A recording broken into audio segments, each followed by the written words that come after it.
సర్వలోకానికి సువార్త అనే ఈ కార్యక్రమంలో దేవుని మహారాజ్య సంగతులను గూర్చి వింటున్నటువంటి మీ అందరికీ యేసుక్రీస్తు ప్రభు వారి పేరిట వందనములు తెలియజేస్తున్నాను. గత భాగములలో పరలోక రాజ్యమును గూర్చి ఉపమానముల ద్వారా ఎన్నో సంగతులను మీరు విని ఉన్నారు, నేర్చుకున్నారు. దానికి కొనసాగింపుగా మరొక చక్కని ఉపమానమును ఈరోజు తండ్రి అయిన దేవుని కృపను బట్టి మీ ముందుకు నేను తీసుకుని వచ్చాను. గనుక ఆద్యంతం జాగ్రత్తతో నేను చెప్పే మాటలను వింటూ పరిశుద్ధ గ్రంథములో ఆ మాటలను పరిశోధిస్తూ మీ ఆత్మలను రక్షించుకోవటానికి తగిన ప్రయత్నాలు చేస్తారని ప్రభు పేరిట మీకు తెలియజేస్తున్నాను. ప్రియమైన నా సహోదరి సహోదరులారా, యేసుక్రీస్తు ప్రభువారు దేవుని రాజ్యమును మనుషులకు పరిచయం చేస్తూ ఉపమానముల ద్వారా ఆయన ఆ సంగతులను వివరిస్తున్నారు. అందులో ఒకానొక భాగం ఈరోజు మనం నేర్చుకుంటున్నటువంటి ఈ ఉపమానం. అదేమిటంటే తలాంతులు మరియు మినాలను గుర్చినటువంటి ఉపమానం. మత్తయి సువార్త 25వ అధ్యాయము, లూకా సువార్త 19వ అధ్యాయములలో ఈ ఉపమానమును గూర్చి వ్రాయబడింది. మత్తయి సువార్తలోనైతే తలాంతులను గుర్చినటువంటి ఉపమానముగా కనిపిస్తుంది. లూకా సువార్తలోనైతే మినాలను గుర్చినటువంటి ఉపమానముగా కనిపిస్తుంది. రెండూ కూడా ఒకే అర్థాన్ని, ఒకే భావాన్ని నేర్పిస్తున్నాయి. యేసుక్రీస్తు వారి మాటలలో పరలోక రాజ్యమునకు చేరేటువంటి మనుష్యులు ఎలా ఉంటారో, పరలోక రాజ్యమును కోల్పోయే మనుషులు ఎలా ఉంటారో ఉపమానం రూపంలో ఆయన తెలియజేస్తూ తలాంతులను గూర్చి, మినాలను గూర్చి ఆయన ఆనాటి సమాజానికి వివరించారు. ప్రియులారా, దానిని మనం అర్థం చేసుకోగలిగితే పరలోక రాజ్యమునకు మనము చేరువయ్యే అవకాశం కలుగుతుంది. కోల్పోయే పరిస్థితులలో ఎవరైనా ఉంటే దక్కించుకునే పరిస్థితిని సంపాదించుకోవటానికి అవకాశం కలుగుతుంది. ఒక మనుష్యుడు తన దాసులను పిలిచి ఒక్కొక్కనికి వాని సామర్థ్యము కొలది తలాంతులనిచ్చి లేక మినాలనిచ్చి దేశాంతరం వెళ్ళిపోయాడు. దేశాంతరం వెళ్తున్నప్పుడు, అనగా మరో దేశానికి వెళుతున్నప్పుడు తన దాసులను పిలిచి, నేను వచ్చేంత వరకు నేను ఇచ్చినటువంటి ఈ సొమ్మును, అవి తలాంతులు కావచ్చు, మినాలు కావచ్చు, మీరు ఆ సొమ్మును వృద్ధి చేసి నాకు తిరిగి అప్పగించాలి అని ఆ దాసులకు కొంత సొమ్మును ఇచ్చి వెళ్ళటం ఈ ఉపమానాలలో మనం చూస్తున్నాం. తిరిగి ఆయన అధికారమును సంపాదించుకున్న తర్వాత తన దాసుల యొద్దకు వచ్చి లెక్క చూచుకుంటున్నప్పుడు ఎవరెవరు ఎన్నెన్ని రెట్లు ఆ తలాంతులను కానీ మినాలను కానీ అభివృద్ధి చేశారో, ఎవరెవరు వాటిని అభివృద్ధి చేయలేకపోయారో, ఆ తరువాత అభివృద్ధి చేసిన వారికి తగిన బహుమతిని యజమాని ఎలా ఇచ్చాడో, అభివృద్ధి చేయని వారికి శిక్షను ఎలా విధించాడో ఈ ఉపమానంలో మనకు కనిపిస్తుంది. ప్రియులారా, జాగ్రత్తగా మీరు ఆ ఉపమాన భాగములను చూడగలిగితే చక్కని సంగతులు మనకు బహిర్గతమవుతాయి.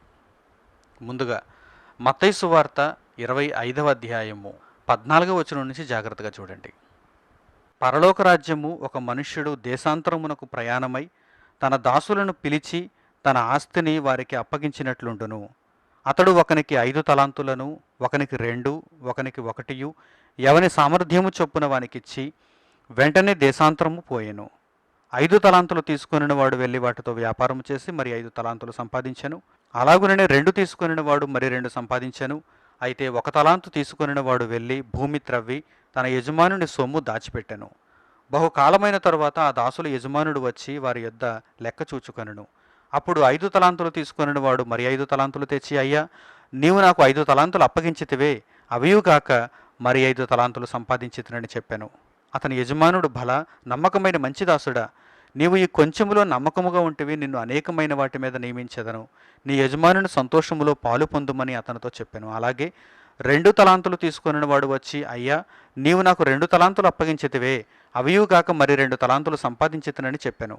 అతని యజమానుడు, భలా నమ్మకమైన మంచి దాసుడా, నీవు ఈ కొంచెములో నమ్మకముగా ఉంటివి, నిన్ను అనేకమైన వాటి మీద నియమించెదను, నీ యజమానుని సంతోషములో పాలు పొందుమని అతనితో చెప్పాను.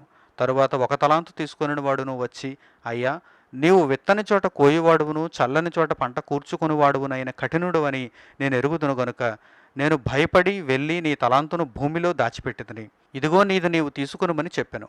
అందుకు అతని యజమానుడు వానిని చూచి, సోమరివైన చెడ్డదాసుడా, నేను విత్తని చోట కోయువాడను, చల్లని చోట పంట కూర్చుకొని వాడనని నీ వెరుగుదువా? అట్లయితే నీవు నా సొమ్మును సాహుకారుల యొద్ద ఉంచవలసి ఉండెను. నేను వచ్చి వడ్డీతో కూడా నా సొమ్ము తీసుకుని యుందునే అని చెప్పి ఆ తలాంతును వాని యొద్ద నుండి తీసివేసి 10 తలాంతులు గల వానికి ఇయ్యుడి. కలిగిన ప్రతివానికి ఇయ్యబడును, అతనికి సమృద్ధి కలుగును. లేని వాని యొద్ద నుండి వానికి కలిగినది తీసివేయబడును. మరియు పనికి మాలిన ఆ దాసుని వెలుపటి చీకటిలోనికి త్రోసివేయుడి, అక్కడ ఏడ్పును పండ్లు కొరుకుటియు ఉండునెను. పరలోక రాజ్యమునకు సంబంధించినటువంటి ఒక చక్కని ఉపమానము యేసుక్రీస్తు వారి నోట పలుకుబడింది. మనుష్యులకు పరలోక రాజ్యపు సంగతులు, అక్కడి పరిస్థితులు పూర్తిగా అర్థం కావాలనేటువంటి ఉద్దేశ్యంతో దేవుని కుమారుడైన యేసుక్రీస్తు ఉపమాన రూపంలో పరలోక రాజ్యపు సంగతులను వివరిస్తున్నారు. వీటిని మనం చూస్తున్నప్పుడు, వింటున్నప్పుడు, అర్థం చేసుకుంటున్నప్పుడు పరలోక రాజ్యమును బాగా తెలుసుకోవాలి. పరలోక రాజ్యమునకు అర్హత సంపాదించే విధంగా మన ఆలోచన విధానం ఉండాలి. ప్రియులారా, ఒక మనుష్యుడు ఒక యజమానిగా తన దాసులకు కొన్ని తలాంతులనిచ్చి, లూకాసు వార్తలోనైతే మినాలనిచ్చి అని వ్రాయబడింది. అంటే కొంత సొమ్మునిచ్చి ఎవని సామర్థ్యము చొప్పున వానికి అనుగ్రహించిన తరువాత అతడు దేశాంతరము వెళ్ళిపోయాడు. చాలా కాలం తర్వాత మరలా తిరిగి వచ్చాడు. దాసుల దగ్గర లెక్క చూచుకుంటున్నాడు. నీకు 5 తలాంతులనిచ్చాను, 5 తలాంతులకు నీవు ఎంత వృద్ధి చేశావు? నీకు 2 తలాంతులనిచ్చాను, నీవు 2 తలాంతులను ఏ విధంగా వృద్ధి చేశావు? నీకు 1 తలాంతునిచ్చాను, 1 తలాంతును నీవు ఏ విధంగా వృద్ధి చేశావు అని తన దాసుల దగ్గర ఆయన లెక్క చూచుకోవడం మొదలుపెట్టాడు. అలా లెక్క చూచుకుంటున్నప్పుడు 5 తలాంతులు తీసుకున్న వాడు చక్కగా అభివృద్ధి చేసి 5 తలాంతులకు మరి 5 తలాంతులను ఆ యజమానునికి ఇచ్చాడు. 2 తలాంతులు తీసుకున్న వాడు చక్కగా అభివృద్ధి చేసి 2 తలాంతులకు మరలా 2 తలాంతులను ఆ యజమానికి అప్పగించాడు. 1 తలాంతు తీసుకున్న వాడైతే దానిని భూమిలో త్రవ్వి పాతిపెట్టి మరలా ఆ యజమాని వచ్చినప్పుడు ఆ 1 తలాంతునే ఇచ్చి, నేను దీనిని వృద్ధి చేయలేదు, ఎందుకంటే నీవు విత్తని చోట కోయేవాడవు, చల్లని చోట పంట కూర్చుకునేవాడు అని నేను తెలుసుకున్నాను, నీవు కఠినుడు అని నేను ఎరిగి ఉన్నాను గనక నేను నీవిచ్చినటువంటి తలాంతును భూమిలో పాతిపెట్టి రుమాలు కట్టి దానిని ఉంచి నేను ఇదిగో తిరిగి నీకు ఆ తలాంతులే ఇస్తున్నాను అంటున్నప్పుడు ఆ యజమాని ఏమంటున్నారు? నేను కఠినుడనని నీవు ఎరిగి ఉంటే ఆ సొమ్మును సాహుకారుల యొద్ద ఉంచొచ్చు కదా, దానికి వడ్డీ అయినా వచ్చును. కానీ నీవు ఆ సొమ్మును నిర్వీర్యం చేశావు. ఏ లాభము దాని వలన రాకుండా, దానిని వృద్ధి చేయకుండా నువ్వు దానిని పాతి పెట్టేసావు కనుక నీవు శిక్షను అనుభవించాలి అని చెప్పినట్టుగా మనకు కనిపిస్తుంది. ఇది ఒక ఉపమానం. ఫర్ ఎగ్జాంపుల్, ఈ ఉపమానము ద్వారా మన జీవిత పాఠాలను మనం నేర్చుకోవాలి. భూమి మీద దేవుడు మనుషులందరికీ బ్రతుకునిచ్చాడు, కొంతకాలాన్ని ఇచ్చాడు. ఎవని సామర్థ్యము చొప్పున వానికి బ్రతుకునిచ్చాడు, ఎవని సామర్థ్యము చొప్పున వానికి కాలాన్ని ఇచ్చాడు. అందుకే అందరి బ్రతుకు ఒకేలా ఉండదు, అందరి కాలం ఒకేలా ఉండదు. ఎవని సామర్థ్యం చొప్పున వానికి తలాంతులను ఇచ్చినప్పుడు ఒకనికి 5 తలాంతులు, మరొకనికి 2 తలాంతులు, మరొకనికి 1 తలాంతు. మినాలనైతే 10 మందికి ఒక్కొక్క మినా ఇచ్చినట్టుగా అక్కడ వ్రాయబడింది. ఎవని సామర్థ్యము చొప్పున వానికి దేవుడు ఈ భూమి మీద బ్రతుకును అనుగ్రహించాడు, కాలమును అనుగ్రహించాడు. దేవుడు ఇచ్చినటువంటి ఈ బ్రతుకులో దేవుడు మరలా మన యొద్ద నుండి చక్కని ఫలితమును తీసుకునేటట్టుగా దేవుడు ఇచ్చిన దానిని మనం వృద్ధి చేయాలి. దేవుడు చెప్పినట్టుగా వృద్ధి చేయాలి. ఇంతకీ దేవుడు మన యొద్ద నుండి ఎటువంటి అభివృద్ధిని కోరుకుంటున్నాడు? ఉపమానంలో ఉన్న దానిని ఉన్నది ఉన్నట్టుగా తీసుకోవడానికి వీలు లేదంటే నన్ను కూడా దేవుడు తలాంతులను కోరుకుంటున్నాడా, లేక రూపాయలను కోరుకుంటున్నాడా, ధనాన్ని కోరుకుంటున్నాడా, ఆస్తిని ఐశ్వర్యమును కోరుకుంటున్నాడా? వృద్ధి చేసి ఇమ్మని దేవుడు లోక సంబంధమైనటువంటి ధనమును లేక బంగారమును పొలములను దేవుడు కోరుకుంటున్నాడా అని మీరు ఆలోచిస్తే కానే కాదు. ఇదంతా ఉపమానము ద్వారా దేవుడు మనకు ఒక పాఠం నేర్పించాలనుకున్నాడు. పరలోకమును మనకు దగ్గర చేయాలనుకుంటున్నాడు. పరలోకం ఎలా ఉంటుంది? దేవుడు ఇచ్చిన దానిని దేవునికి తిరిగి మరలా అభివృద్ధి చేసి ఇచ్చేవారితో పరలోకం నిండిపోయి ఉంటుంది. పరలోకంలో ఎవరు ప్రవేశిస్తారు, పరలోకంలో ఎవరు అడుగు పెడతారనగానే దేవుడు ఇచ్చిన దానిని అభివృద్ధి చేసిన వారు మాత్రమే పరలోక రాజ్యంలో అడుగు పెడతారు. ఎవరైతే దేవుడు కఠినుడు అని తమ మనస్సులో నిర్ణయించుకొని దేవుడు ఇచ్చిన దానిని అభివృద్ధి చేయకుండా వారు దానిని పాతిపెట్టి దేవునికి ఏమాత్రము ప్రయోజనకరముగా తమ బ్రతుకులను ఉంచుకొనకుండా దేవునికి ఏమాత్రము ఫలవంతముగా తమ జీవితములను భూమి మీద గడపకుండా తమ ఇష్టాన్ని తాము నెరవేర్చుకుంటూ తమ ఆలోచనలను తాము నెరవేర్చుకుంటూ ఎందరైతే బ్రతుకుతారో వారందరూ పరలోకానికి ఆహ్వానింపబడరు. వారు పరలోకంలో ప్రవేశించడానికి వీలు లేదు. కనుక పరలోక రాజ్యము ఒక మనుష్యుడు తన దాసులకు కొంత సొమ్మునిచ్చి దేశాంతరము పోయినటువంటి సందర్భాన్ని పోలియున్నది అని దేవుడు రాయించాడు.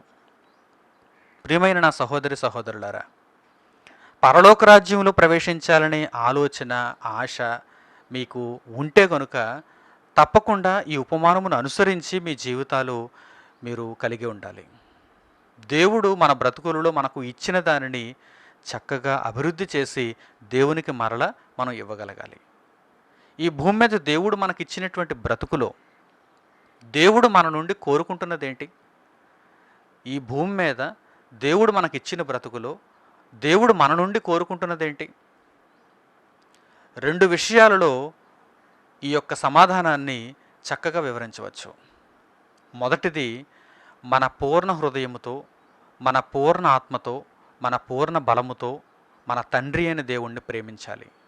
రెండవది, మనవలే మన పొరుగు వారిని ప్రేమించాలి. ఈ రెండు విషయాలలో దేవుడు మానవుల నుండి కోరుకున్నటువంటి ఫలము, అభివృద్ధి ఏ విధంగా ఉండాలో మనకు అర్థమవుతుంది.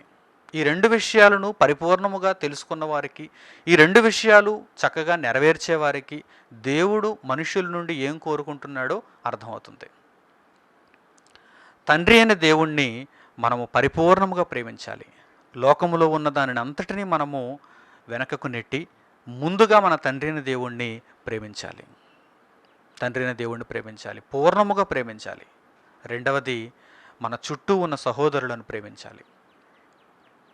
యేసుక్రీస్తు వారు లోకంలోనికి వచ్చిన తర్వాత ఆయన తన భక్తిని పరమందున్న తండ్రికి మనిషి ఆకారంలో జీవిస్తున్నప్పుడు ఏ విధంగా చూపించారు? తన తండ్రిని పరిపూర్ణముగా ప్రేమించారు. తన చుట్టూ ఉన్న వారిని తన వలె ప్రేమించారు. ప్రియులారా, మీ జీవిత కాలములో మీరు పరమందున్న తండ్రిని పరిపూర్ణముగా ప్రేమించాలి. మీ చుట్టూ ఉన్న సహోదరులను మీ వలె మీరు ప్రేమించాలి. ఈ విషయాలు మీకు బాగా అర్థమైతే తండ్రికి మీరు మీ జీవిత కాలములో ఏమి ఇయ్యగలరో దానిని వృద్ధి చేసి తండ్రికి ఇస్తారు.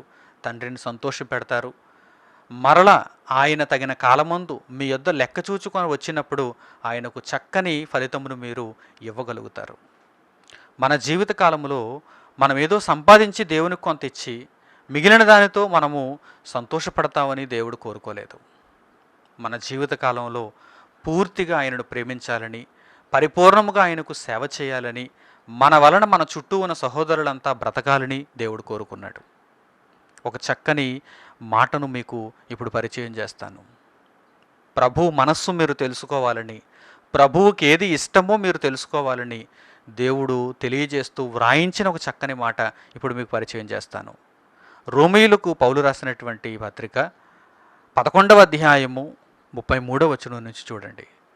అపొస్తలుడైన పౌలు రోమీయులకు రాసిన పత్రిక 11వ అధ్యాయము 33వ వచనం నుండి అలాగే 12వ అధ్యాయం 1వ వచనం కూడా మీరు చూడండి. ఆహా, దేవుని బుద్ధి జ్ఞానముల బాహుల్యము ఎంతో గంభీరము, ఆయన తీర్పులు శోధింపనెంతో అసఖ్యములు, ఆయన మార్గములెంతో అగమ్యములు. ప్రభువు మనస్సును ఎరిగినవాడెవడు? ఆయనకు ఆలోచన చెప్పినవాడెవడు?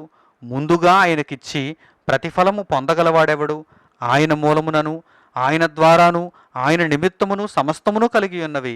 యుగముల వరకు ఆయనకు మహిమ కలుగునుగాక. ఆమెన్. కాబట్టి సహోదరులారా, పరిశుద్ధమును దేవునికి అనుకూలమునైన సజీవ యాగముగా మీ శరీరములను ఆయనకు సమర్పించుకొనుడని దేవుని వాత్సల్యమును బట్టి మిమ్మును బతిమాలుకొనుచున్నాను. ఇట్టి సేవ మీకు యుక్తమైనది. దేవుని కొరకు మనుషులు జరిగించవలసినటువంటి సేవ ఏ విధంగా ఉండాలో ఈ వాక్య భాగంలో రాయబడింది. ప్రభువు మనస్సును ఎరిగిన వాడెవడు? ఆయన ఆలోచనను తెలుసుకున్న వారెవరు? దేవునికి ఏది ఇష్టమో తెలుసుకోకుండా వీరు అనుకున్నది దేవునికి ఇష్టమని ఎంతో కొంత దేవునికిచ్చి సంతోషపడుతూ దేవునిని సంతోషపెట్టామని అనుకుంటూ తిరిగి ఇళ్లకు వెళ్ళిపోతున్నారు. తిరిగి వారి దైనందిన జీవితంలో మునిగిపోతున్నారు. ప్రియులారా, నిజంగా పరలోక రాజ్యమును సంపాదించాలనే ఆలోచన కనుక ఎవరికైనా ఉంటే ముందుగా వారు ఏం చేయాలి? ప్రభువు మనసు తెలుసుకోవాలి. పరమందున్న తండ్రి మనసు తెలుసుకోవాలి. ఆత్మలుగా మనుషులందరికీ దేవుడు శరీరాలను అనుగ్రహించాడు. ఆత్మలుగా మనుషులందరికీ దేవుడు శరీరాలను అనుగ్రహించాడు. ఈ శరీరం భూమికి మాత్రమే పరిమితం. భూమి నుండి ఈ శరీరం బయటకు వెళ్ళలేదు. ఆత్మ మాత్రం ఈ భూమి నుండి వెళ్ళిపోతుంది. దేవుడు నిర్ణయించిన కాలంలో ఆత్మ ఈ భూమి మీద శరీరంలో ఒదిగి ఉంటుంది. శరీరం మాత్రం ఇక్కడే ఉండిపోయి దేవుడు నరులారా తిరిగి రండి అని సెలవీయగానే ఆత్మ వెళ్ళిపోతుంది. ఆత్మ మాత్రమే వెళ్ళిపోతుంది, శరీరం మాత్రం విడిచిపెట్టబడుతుంది. దేవుడు మనకిచ్చినటువంటి ఈ శరీరముతో దేవునికి చక్కని సేవ చేయాలి. కాబట్టి సహోదరులారా, దేవునికి అనుకూలమైనది, పరిశుద్ధమైనది సజీవ యాగముగా మీరు ఈ శరీరమును దేవునికి సమర్పించుకోవాలి. ఈ శరీరమునందు దేవునికి చక్కని సేవను మీరు జరిగించాలి. ఇట్టి సేవ మీకు యుక్తమైనది. అంటే పరలోక రాజ్యమునకు మనలను చేర్చే సేవ ఎలా జరగాలి? మన శరీరము ద్వారా దేవునికి జరగాలి. మన శరీరము ద్వారా దేవునికి జరగాలి. శరీరము ద్వారా దేవునికి చక్కని సేవను ఏ విధంగా జరిగించగలం? దేవుడిచ్చినటువంటి ఈ దేహముతో మనము అనేక మందికి సువార్తను ప్రకటించాలి. యేసుక్రీస్తును పరిచయం చేయాలి. పరలోక రాజ్యమును చేరువ చేయాలి. యేసుక్రీస్తు వారే తండ్రి అయిన దేవునికి కుమారునిగా ఆయన భూమి మీదకు వచ్చినప్పుడు తన శరీరముతో దేవునికి ఏ విధంగా సేవ చేస్తున్నారో మీకు తెలియనిది కాదు కదా. లేఖనములలో యేసుక్రీస్తు వారు దేవునికి చేసినటువంటి సేవ, ఆయన జీవితమందు ఆయన జరిగించిన సేవ వ్రాయబడింది కదా. ఆయన ఈ శరీరముతో దేవునికి చక్కని సేవ జరిగించాడు. అనగా తన చుట్టూ ఉన్న వారందరికీ దేవుని వాక్యమును ప్రకటించాడు, విస్తరింపచేశాడు. చివరకు ఆయన శరీరమును ఈ భూమి మీద నలుగుగొట్టుకున్నాడు. శిలువ మీద ఆయన మరణించి ఈ భూమిపై దేవునికి చక్కని సేవను తన శరీరమందు జరిగించాడు. చక్కని సేవను శరీరమందు జరిగించాడు. ప్రియులారా, దేవునికి మనము ఇవ్వగలిగిన అత్యున్నతమైనటువంటి అర్పణ ఏదైనా ఉన్నది అంటే అది మన శరీరమే. మన శరీరము ద్వారా దేవుడు సేవలు కోరుకుంటున్నాడు. మన శరీరము ద్వారా మన చుట్టూ ఉన్న సహోదరులంతా రక్షింపబడాలనే ఆలోచన దేవునికి ఉంది. ఆ విధమైనటువంటి కార్యక్రమము దేవునికి సేవగా పిలువబడుతుంది. దేవునికి సేవగా పిలువబడుతుంది. మీకు దేవుడిచ్చిన కన్ను దేవుని వాక్యమును చదవటానికి, మీకు దేవుడిచ్చినటువంటి నోరు దేవుని వాక్యమును మాట్లాడటానికి, మీకు దేవుడిచ్చినటువంటి చెవులు దేవుని వాక్యమును వినటానికి, మీకు దేవుడిచ్చిన చేతులు దేవుడిచ్చిన కాళ్ళు దేవుని పనిలో మీరు ఉండటానికి, సువార్త సేవను మీరు వ్యాప్తి చేయటానికి దేవుడు మీకు అనుగ్రహించాడని మీరు మర్చిపోకూడదు. దేవుడు మనకిచ్చిన తలాంతులు, దేవుడు మనకిచ్చిన మినాలు, వీటిని మనము అభివృద్ధి చేయాలి. ఎలా అభివృద్ధి చేయాలి? దేవుడిచ్చిన ఈ శరీరముతో చక్కగా దేవుని కొరకు సేవ చేయాలి. యుక్తమైన సేవ దేవుని కొరకు చేయాలి. పరలోక రాజ్యమును సంపాదించేటంత సేవ దేవునికి ఈ శరీరమందు మనము జరిగించాలి. దీనిని దేవుడు కోరుకుంటున్నాడు. ప్రియమైన నా సహోదరి సహోదరులారా, చక్కగా ఆలోచించండి. ఇక మీదట దేవునికి ఏ విధమైన సేవను ఎంత గొప్పగా ఎంత చక్కగా జరిగించాలో మీరు నేర్చుకోండి. చక్కని ఆలోచనతో దేవుని కొరకు దేవుని సేవలో అడుగులు ముందుకు వేయండి. ఒకవేళ ప్రతిఫలమును ఇయ్యకపోతే, ఒకవేళ మన ఇష్టమును మాత్రమే మనం నెరవేర్చుకుంటే, ఈ శరీరమును దెయ్యానికి ఆలయంగా మనం మలచేస్తే చివరికి శిక్ష అనుభవించవలసి వస్తుంది. కలిగిన వానికి మరలా ఇస్తాడు దేవుడు, లేని వాని యొద్ద నుండి కలిగినది కూడా తీసేస్తాడు దేవుడు. కలిగిన వానికి మరి ఎక్కువగా ఇస్తాడు. చిన్న వాటిలో కొద్ది వాటిలో గొప్పగా దేవునికి సేవ చేసి నమ్మకముగా దేవునికి సేవ చేస్తే అధికమైన వాటి మీద దేవుడు నియమిస్తాడు. ప్రియులారా, ఈ భూమి మీద జీవిత కాలములో ఉన్నటువంటి మనము, ఒక చిన్న శరీరంలో బ్రతుకుతున్నటువంటి మనము దేవుని కొరకు ఒక చిన్న పనిని చేయగలుగుతున్నాం. దేవుని కొరకు చిన్న సేవను జరిగించగలుగుతున్నాం. దీని నిమిత్తము దేవుడు చక్కని బహుమానమును పరలోకంలో ఇవ్వాలనుకుంటున్నాడు. కలిగిన వానికి ఇవ్వబడుతుంది, లేని వానికి కలిగినది కూడా తీసివేయబడుతుంది. మీరు దేవుని చేత బహుమానమును పొందగలిగిన స్థితిలో ఉండాలనుకుంటున్నారా? లేక మీకు ఇచ్చినది కూడా పూర్తిగా తీసివేసి పాతాళ లోకమునకు పంపింపబడే స్థాయిలో ఉండాలనుకుంటున్నారా? ఆలోచించండి. దేవుడిచ్చినటువంటి ఈ కాలంలో దేవుని కొరకు చక్కని సేవను జరిగించేవారుగా మీరు ఉండాలి. మీ శరీరమును దుర్నీతి సాధనముగా కాదు, నీతి సాధనముగా మీరు వినియోగించాలి. మీ శరీరములో దేవుడిచ్చిన ప్రతి అవయవం నీతి కొరకు మీరు వినియోగించాలి. సహోదరులకు దేవుని వాక్యమును ప్రకటన చేయు నిమిత్తము మీ చేతులు, మీ కాళ్ళు, మీ శరీరంలో ఉన్న ప్రతి అవయవాలు ఉపయోగపడాలన్నది దేవుని ఆలోచన. నిజంగా యేసుక్రీస్తు ప్రభు వారిని వెంబడిస్తున్నటువంటి శిష్యులు ఎంతో గొప్ప భాగ్యము కలిగిన వారు. ఆయన మాటలను విని, ఆయన చెప్పిన ఉపమానములను నేర్చుకొని దేవుని జ్ఞానమును పొందినటువంటి వారు సమస్తమును విడిచిపెట్టి యేసుక్రీస్తుని వెంబడించారు. అటువంటి పరిస్థితులలో పేతురు యేసుక్రీస్తు వారిని అడుగుతున్నాడు, ప్రభువా, మేము సమస్తము విడిచిపెట్టి నేను వెంబడించాము, మాకు కలిగే ఫలమేమిటి అని అడుగుతున్నాడు. అంటే మేము నీవిచ్చినటువంటి ఈ తలాంతులను వృద్ధి చేసుకున్నాము, అనేక మందికి దేవుని వాక్యమును ప్రకటిస్తున్నాము, దేవుని సేవలో ఉండాలనుకుంటున్నాము, మా జీవితకాలం అంతా దేవుని చిత్తమును నెరవేర్చాలనుకుంటున్నాము, అయితే మాకు కలిగే ప్రతిఫలం ఏమిటి అని యేసుక్రీస్తు వారిని అడుగుతున్నప్పుడు యేసుక్రీస్తు వారు ఏమంటున్నారు పేతురుతో? చూడండి, ఒక చక్కని సందర్భంలో యేసుక్రీస్తు వారు పలికినటువంటి మాటలను చూడండి. మత్తయి సువార్త 19వ అధ్యాయము 27-28 వచనాలు. మత్తయి సువార్త 19వ అధ్యాయము 27-28 వచనాలను చూడండి. పేతురు, ఇదిగో మేము సమస్తమును విడిచిపెట్టి నిన్ను వెంబడించితిమి గనుక మాకేమి దొరుకునని ఆయనను అడుగగా, యేసు వారితో ఇట్లనెను, ప్రపంచ పునరుజ్జననమందు మనుష్య కుమారుడు తన మహిమగల సింహాసనం మీద ఆసీనుడై ఉండునప్పుడు నన్ను వెంబడించిన మీరును 12 సింహాసనముల మీద ఆసీనులై ఇశ్రాయేలు 12 గోత్రముల వారికి తీర్పు తీర్చుదురు. చూసారా? కొద్ది వాటిలో నమ్మకముగా ఉంటే విస్తారమైన వాటి మీద దేవుడు నియమిస్తాడు. మీరు ఈ భూమి మీద దేవుడిచ్చినటువంటి శరీరముతో చక్కని సేవను దేవుని కొరకు జరిగిస్తే మహిమ శరీరమును దేవుడు మీకు ఇవ్వబోతున్నాడు. పరలోక రాజ్యమును మీకు దేవుడు అనుగ్రహింపబోతున్నాడు. అంతటి గొప్ప బహుమానమును మీరు పొందాలంటే, దేవుడు మీకు ఇవ్వబోయే గొప్ప సింహాసనమును మీరు పొందాలంటే, ఈ భూమి మీద ఎన్ని కష్టములున్నా, ఎన్ని వేదనలున్నా, ఎన్ని ఇబ్బందులున్నా, ఎన్ని ఆపదలున్నా ప్రభువును అనేక మందికి పరిచయం చేయాలి. మీ తండ్రిని పూర్ణ హృదయంతో మీరు ప్రేమించాలి. మీ వలె మీ పొరుగువారిని మీరు ప్రేమించాలి. అనేకులకు క్రీస్తు రక్షణ సువార్తను వ్యాపింపచేయాలి. అందుకే పేతురుతోనూ మిగిలిన శిష్యులతోనూ యేసుక్రీస్తు ప్రభువారు ఏమంటున్నారంటే, మీరు గొప్ప అధికారమును పొందుతారు ప్రపంచ పునరుజ్జననమందు. ఈ భూమి మీద కాదు, ప్రపంచ పునరుజ్జననమందు. అంటే మరలా క్రొత్త భూమి, క్రొత్త ఆకాశంలోనికి, పరలోకముగా మనం అందులోనికి వెళ్ళినప్పుడు, నిత్య జీవం అనే ఫలమును మనము దేవుని వలన పొందినప్పుడు, అందులో చక్కని బహుమతి దేవుడు మనకు ఇవ్వబోతున్నాడు.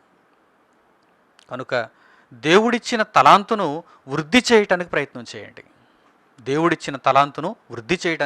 చేయండి. మీ స్థాయిని బట్టి దేవుడు మీకు తలాంతు ఇచ్చాడు. అందరికీ ఒకే స్థాయిలో ఒకే విధమైన తలాంతును దేవుడు ఇవ్వడు. ఎవరి స్థాయిని బట్టి వారికి ఇస్తాడు. ఎవరైతే దేవుడిచ్చిన తలాంతును అమితముగా ప్రేమించి ఆ తలాంతును వృద్ధి చేస్తారో, ఆ తలాంతును అనేకమైనటువంటి రెట్లు పెంపొందిస్తారో, దేవుని చిత్తమును నెరవేరుస్తారో, అట్టి వారికి గొప్ప అధికారం ఇవ్వబడుతుంది. కనుక దేవుని వలన పొందగోరే ఆ అధికారమును మీరు సంపాదించుకోవాలంటే కనుక తప్పకుండా ఈ భూజీవిత కాలంలో ఇక నుంచైనా పరలోక రాజ్యం మీద దృష్టి ఉంచి, దేవుడు మీకు ఇచ్చిన ఈ శరీరము ద్వారా దేవుని కొరకు నమ్మకమైన, ఖచ్చితమైన సేవను జరిగించండి. ఈ భూమి మీద దేవుని కొరకు బ్రతకంటే కష్టం అండి, ఈ భూమి మీద దేవుని యొక్క సేవను జరిగించడం అంటే ఇబ్బంది అండి అని మీరు అనుకుంటున్నారా? రాబోయే ఫలితంతో పోల్చినప్పుడు, రాబోయే బహుమానంతో పోల్చినప్పుడు ఈ శ్రమలు, ఈ ఇబ్బందులు, ఈ ఆటంకాలు, ఈ ఆపదలు ఎన్నతగినవంటారా? దేవుడు మనకివ్వబోయే గొప్ప బహుమతి ముందు ఇవన్నీ ఎన్నతగినవంటారా? లూకాసు వార్త 19వ అధ్యాయంలో మినాలను గూర్చిని వ్రాయించినటువంటి ఉపమానంలో యేసుక్రీస్తు వారు అక్కడ అభివృద్ధి చేసినటువంటి మనుషులకు, అనగా దాసులకు యజమాని ఇచ్చినటువంటి ప్రతిఫలమును మనం చూడగలిగితే పట్టణముల మీద అధికారములు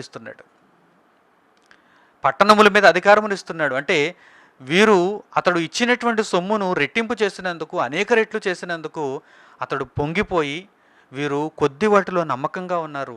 నేను ఇచ్చినటువంటి ఈ మినాలను వీరు వృద్ధి చేశారు కనుక నేను వీరికి గొప్ప అధికారాన్ని ఇవ్వాలి, 10 పట్టణముల మీద అతనిని అధికారిగా నియమించాలి అని యజమానుడు అనుకుంటున్నాడు. ప్రియులారా, దేవుడు మనకి ఇయ్యబోయే ప్రతిఫలం ముందు ఇప్పుడు మనం చేస్తున్నటువంటి పని చాలా చిన్నది. ఇప్పుడు మనం చేస్తున్నటువంటి సేవ చాలా చిన్నది. కనుక దీనిని చాలా ఎక్కువగా మనం ప్రేమించి దేవునికి మిన్నయైన సేవ చేయాలి. దేవుడిచ్చిన తలాంతును చక్కగా దేవుని సేవలో మనం వినియోగించాలి. చివరిగా మరో చక్కని మాట మీకు పరిచయం చేస్తాను. రోమీయులకు పౌలు రాసిన పత్రిక 8వ అధ్యాయము 18వ వచనాన్ని చూడండి. అపొస్తలుడైన పౌలు రోమీయులకు రాసిన పత్రిక 8వ అధ్యాయము 18వ వచనం. మన ఎడల ప్రత్యక్షము కాబోవు మహిమ ఎదుట ఇప్పటి కాలపు శ్రమలు ఎన్నతగినవి కావని ఎంచుచున్నాను. మన ఎడల ప్రత్యక్షము కాబోవు మహిమ ఎదుట ఇప్పటి కాలపు శ్రమలు ఎన్నతగినవి కావని ఎంచుచున్నాను అంటున్నాడు చూడండి అపొస్తలుడైన పౌలు. ప్రియులారా, దేవుడిచ్చిన చక్కని అవకాశం, దేవుడిచ్చిన తలాంతు లాంటి అవకాశం, దేవుడిచ్చిన మినా లాంటి అవకాశం, దేవుడు మనకిచ్చిన శరీరం, మనకిచ్చిన కాలం. ఈ కాలములో ఏ క్షణము వృధాగా పోకుండా సమయమును సద్వినియోగము చేసుకుంటూ నా చుట్టూ ఉన్నటువంటి సమాజానికి దేవుని సేవను ఎలా విస్తరింప చేయాలని ఆలోచిస్తూ నా పాత్ర దేవుని సువార్త సేవలో ఎంతవరకు ఉన్నదని ఒక్కసారి పరీక్షించుకుంటూ నేను దేవునికి గొప్పగా సేవ చేయాలి. దేవుడు చాలా దయామయుడు, దేవుడు కరుణామయుడు. నేను చేసిన సేవకు అనేక రెట్లు ఫలితమును నాకు ఇస్తాడు, ఆయన నాకు అనుగ్రహిస్తాడు. ఆయన చల్లని చోట పంట కూర్చుకునేవాడు కాదు, చల్లిన చోటే పంట కూర్చుకునేవాడు. ఆయన విత్తిన చోటే ఫలమును ఆశించేవాడు. భూమి మీద మమ్మును విత్తాడు, భూమి మీద నాకు శరీరాన్ని అనుగ్రహించాడు. మనుషులందరినీ భూమి మీద ఆయన ప్రవేశపెట్టాడు కనుక ఎక్కడి నుండే ఫలమును ఆశిస్తున్నాడు. ఫలమును ఇవ్వకపోతే నరక శిక్షను వారు తప్పించుకోలేరు. ఫలమును ఇచ్చిన వారికి పరలోకమనే బహుమానం కలుగుతుంది. ఆ బహుమానం ముందు ఇప్పుడు మనము పొందుచున్నటువంటి శ్రమ ఎన్నతగినది కాదు. కనుక పరలోక రాజ్యపు ఉపమానం మనకేమని నేర్పిస్తుంది? భూమి మీద ఈ చక్కని జీవిత కాలములో దేవుడిచ్చిన శరీరముతో చక్కగా సేవ చేయండి. దేవుని సేవను ఏ విధంగా మీరు ప్రకటించగలరు, ఏ విధంగా ముందుకు తీసుకుని వెళ్ళగలరు? ఈ మాటలు చాలా కొద్ది మందికి వినిపిస్తున్నాయి. అనేక మందికి ఈ మాటలు విస్తరింప చేయటానికి మీరు ఏ విధంగా ప్రయత్నించగలరు? మీరు సంపాదించిన ఆస్తి, మీ చెంత ఉన్నటువంటి ధనం మీరు దేవుని సేవలో ఖర్చు చేయాలి. పరలోకమందు మీరు ధనమును వృద్ధి చేసుకోవాలి. అనేక మంది ఆత్మలను మీరు రక్షించి మీ ఖాతాలో వేసుకొని మీరు తండ్రి అయిన దేవునికి ఒక మంచి సమాధానము, ఒక మంచి ప్రత్యుత్తరము చెప్పగలిగిన వారుగా ఉండాలి. ఎందుకంటే మీకు ప్రభువు మనస్సు తెలియాలి. మనం పరలోక రాజ్యాన్ని సంపాదించాలంటే మనం బాగా వెలగాలి, మనము క్రొవ్వొత్తు వలె కరిగిపోవాలి, అనేక మందికి వెలుగునివ్వాలి.